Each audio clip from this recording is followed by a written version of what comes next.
Welcome to Finding Humans in Tech, where we uncover the extraordinary stories behind the technology shaping our world. This isn't just about innovation, it's about the people, the dreamers, the doers, and the change makers, whose journeys remind us that humanity is the soul of every breakthrough. Get ready to be inspired, to connect, and to celebrate the resilience and passion that drive the tech community forward. Let's dive into the stories that prove technology is nothing without the humans behind it. The legend of Saint Olga of Kiev is widely well known in the European continent. The story of revenge and redemption of a queen who set out to avenge the death of her king and protect her kingdom is not your typical medieval fairy tale. The gripping story has become, more than ever, a source of inspiration for the testing times Ukrainian women have faced in the past few months. At any time in the history of humankind, women and children have had to bear the biggest brunt of war. So, when we look at the brave Ukrainian women, we see unwavering courage and unnerving strength. Many have volunteered to join their nation's territorial defense forces to protect their homeland and families, just like their predecessors did centuries ago. This exceptional story of bravery and strength has brought us to our next human, who hails from the valiant town of Berdychiv in Ukraine. So here's introducing our next human in the series, Anna Olizarivska, a customer support specialist with a keen interest in emotional intelligence analysis and research. She has dabbled in various volunteering works for mental health organizations and is also an art aficionado who has been campaigning ardently on all platforms against misinformation and falsified facts about her homeland. Anna grew up in the idyllic town of Berdychiv. She narrates how her hometown had several iconic and religious monuments, including a 17th century icon of Mother Mary. The revered icon has been famous for its association with miracles and has become a symbol of what the town represents. This historic town also has a unique Jewish background, and Anna fondly recollects working in a Jewish museum as one of her earliest jobs. She eagerly describes how the famous French novelist and playwright Honoré de Balzac got married to his lover, Countess Henske, in the church of Saint Barbara of Berdychiv. Her love for the town where she spent most of her childhood is reflected in the vast knowledge she gained over the years from working in art galleries or museums and studying history. Her school was located on the outskirts of the city and was called School Number 7, which is a unique way of identifying schools in her homeland. She remembers how a lot of people did not even know it existed. She would say, "Our school was small and cozy, but we were smart kids who would compete in many national level competitions." The bright young Anna represented her school in many competitions, ranging from dramatics to quizzes. Her class teacher, the remarkable Tolkovets Olena, would nurture and encourage them to participate in different activities. One of her favorite mentors was her geography teacher in school, Melnichuk Olga, who convinced her to explore the country and made her fall in love with traveling. Her fondness for Ukrainian literature and language has been passed down from Tarnopolska Olena, who taught the subject, and her intrigue in historical studies stems from her incredible history teacher, Lisak Katerina. This wonderful troupe of teachers heavily influenced the young Anna to explore the world of art and history. And she was always the beloved of her teachers. I really liked studying back in those days, she would confess, but it wasn't always sunshine in her life. She recounts how her parents divorced when she was 2. She would stay with her mom in Berdyshiv, while her dad shifted base to the eastern part of Ukraine, where he is involved in the mining industry.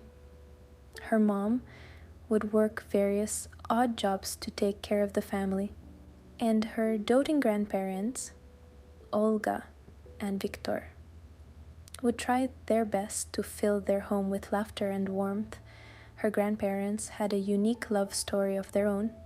They met in a dormitory of a sugar factory during the Soviet times and have been inseparable for almost 50 years now. Their union has seen them face their differences with grace and patience, and has taught the younger generation what true love looks like. The devoted grandparents, Olga and Viktor, come from different religious affiliations. Her grandma is from the Orthodox Church and her grandpa is a Catholic. Anna fondly recalls celebrating Christmas and Easter holidays as the family honored both their respective traditions, and she was glad to have such a harmonious setup while growing up.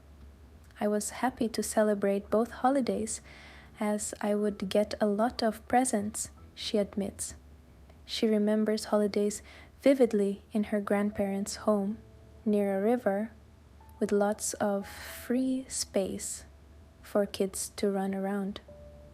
On such occasions, the caring Olga would always keep aside 2 kinds of potato dishes, a mashed one for little Anna and a fried one for her cousin.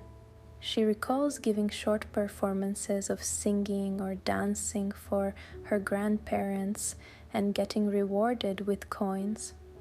We would head out to the shops nearby and get ourselves sweets or colas, she reminisces.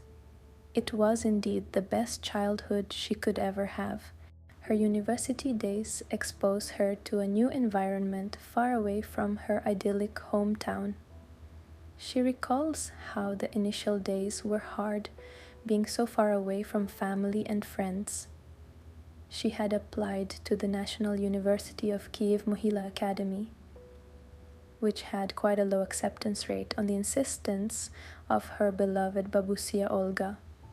Her grandma would say, "Just apply and we will see." She expresses how her babusia has always been a source of strength for her through the years, and manifesting Olga's unwavering faith in her granddaughter's abilities. Anna did get accepted into the prestigious college.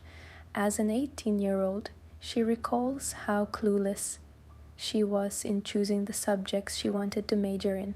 She had taken cultural studies as she had truly loved reading and discovering new details about her heritage in her history and geography classes at school. She would assert, "I wanted to study something that interested me." The faculty's method of teaching and the curriculum were new to her, and she recalls how she had to work hard to keep up with the pace of the class. Her classmates were from the best schools in Ukraine, and she struggled to keep up with their past exposure and experiences related to their subjects at the uni. However, being taught by world-renowned professors and experts on their subjects gives her a new perspective on the unique cultural heritage of her country. Her love for the arts and literature stems from the influence of her brilliant instructors like Professor Alexander Ivashina. She would say, "The professor's viewpoint on life and history was very provocative, and we had endless debates and conversations in his class. He gave them space to form their own thinking and respected all their perspectives." She recalls working on several projects with the professor. He has become one of the most influential mentors in her life. She describes how he was the only teacher willing to take on her project about selfies while the more conservative teachers stayed away from taking on such a millennial invention. He taught her how to break new boundaries, and her fondest memory of uni revolves around his refreshing classes. Art and history have always fascinated her ever since she can remember. She recounts volunteering in youth camps and getting an opportunity to travel across the country. The experiences, she affirms, made her realize the rich history that has always surrounded Ukraine. History makes us connect with people, she proudly affirms. She recalls an incident in Moldova where she had to correct a museum guide about the ancient Cucuteni Tripilian culture, which is considered one of the oldest civilizations to exist in Europe. Laughing about the incident, she insisted it was a pain to hear facts about history that are entirely false, and she couldn't just let people go home with wrong information. Her university days did give her exposure to numerous invaluable experiences, and one such experience she fondly recalls was organizing cultural festivals and charity events. She would go on to be involved in several NGOs, giving her a chance to volunteer for organizations tackling mental health issues. Her university days did give her exposure to numerous invaluable experiences, and one such experience she fondly recalls was organizing cultural festivals and charity events. She would go on to be involved in several NGOs, giving her a chance to volunteer for organizations tackling mental health issues. Her passion and interest in the arts did not necessarily translate to great employment opportunities. She recalls the hours she was putting into managing art galleries and how working on art projects did not give her the gratification she was looking for. Within a few years, she felt burnt out, and her willpower was hanging by a thread. She remembers how that phase was really tough on her. She needed a reset. So, she took a gap year and volunteered for an organization in the Netherlands that deals with mental disabilities. Her work with patients dealing with Down's syndrome and autism inspired her to find the answers she was looking for in her life and career.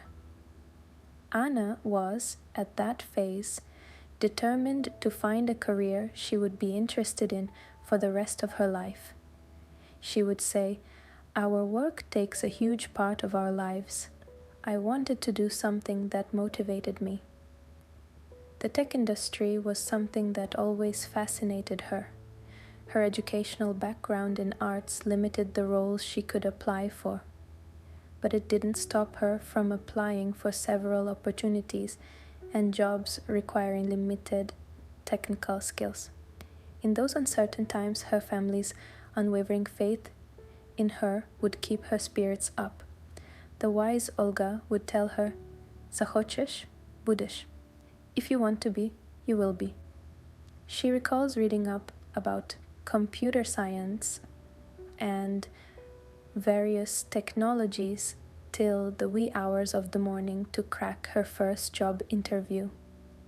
The initial stages were challenging, but she was resilient and determined to work only for something she was passionate about at this point, and that's how she would get into the customer support world.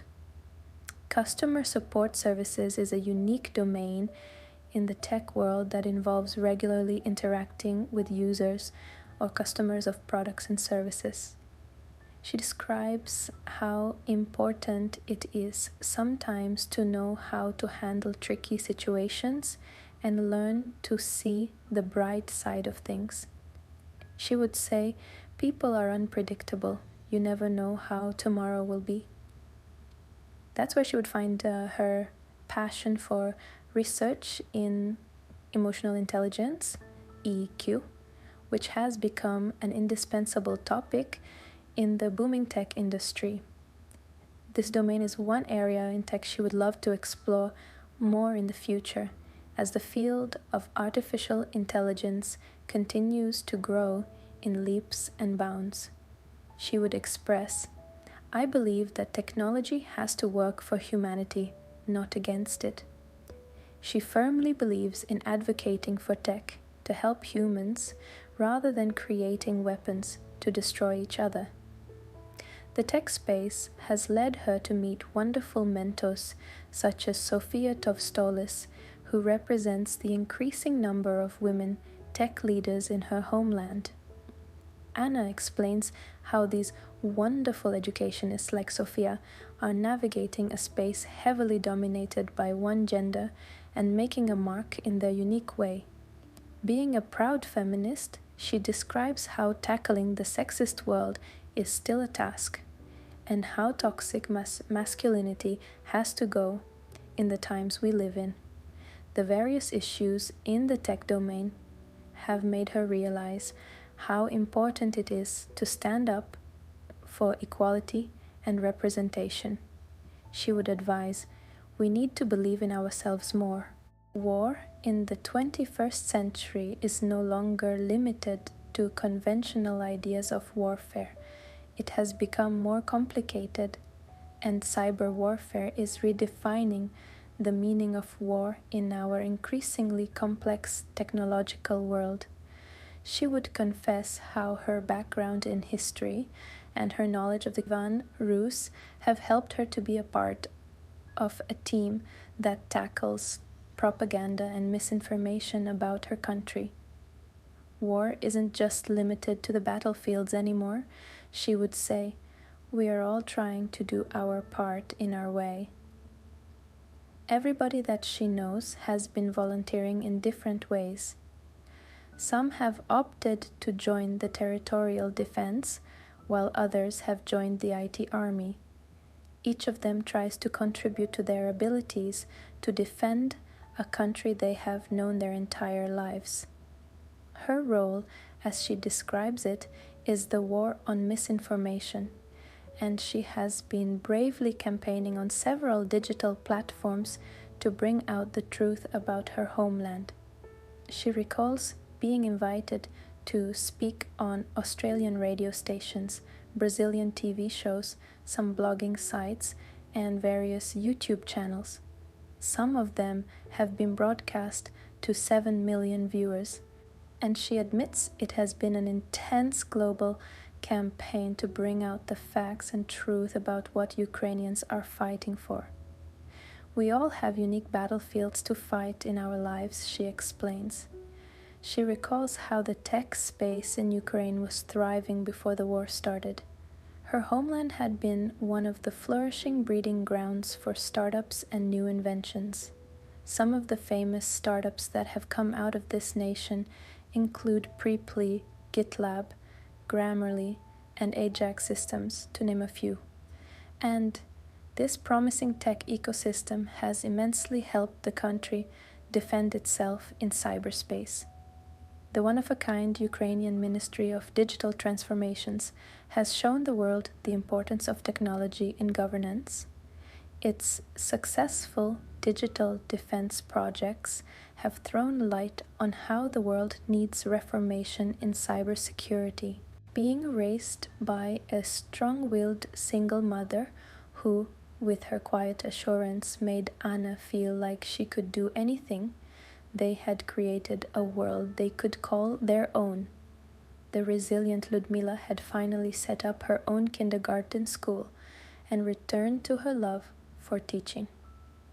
The doting grandma Olga, who firmly believed in her beloved granddaughter's capabilities, had seen her successfully switch jobs and make a mark in her workplace. That was until the war tore up everything they ever knew and built over the years.